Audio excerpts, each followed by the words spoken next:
Somebody stole my electric unicycle. Can you believe it? Yes, that is the truth. I have lost my beloved KS18L. As some of you guys know, I've been using this wheel for quite some time. I had one of the samples from the first batch that was ever produced because I made some range tests and review videos about this fantastic wheel. But now it's gone and I'm really sad that I don't know who took it. So what is the story behind my loss? It's actually me that's an idiot, because I went to a local park to do some extra recordings for a video that I'm working on for my YouTube channel, Tech Drone Media. When I went back to the car, I decided to do a live stream from the location, to talk a little bit to the camera. So I put the wheel next to the car.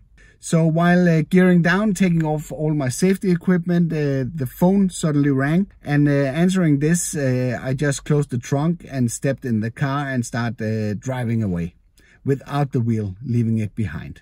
That meant that the wheel was unattended for a longer period of time. When I found out that I lost it, I went back to check, but of course it was too late and somebody decided to remove it from the premises. So what would be the fate of a wheel like that? There's several options as far as I see it. Somebody could have found it and thought it was a shame that such a nice device was just laying there on the grass, and put it in a trunk, and they might deliver it in for the police a little bit later. I'm fingers crossed this would be what happens.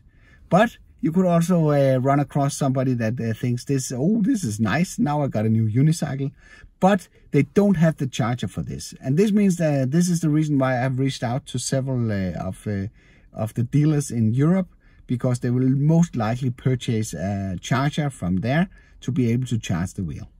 Then there's the even more sad scenario where they have decided to dump the wheel in the pond that was close to the parking lot where I stayed. I don't know if this is what happened, but I would really appreciate if all of you guys could keep an eye out if you see somebody announcing an electric unicycle either on the forum or on eBay that resembles the KS18L, and I will post a picture of it as well as the serial number so you will be able to recognize it. All right. I don't know when I will be able to add unicycle related footage to the channel again. This is a $2,000 wheel or more to be able to get something that's similar to that. So that might take a while before I am in the position to do that. Thank you for watching, and see you on the next one.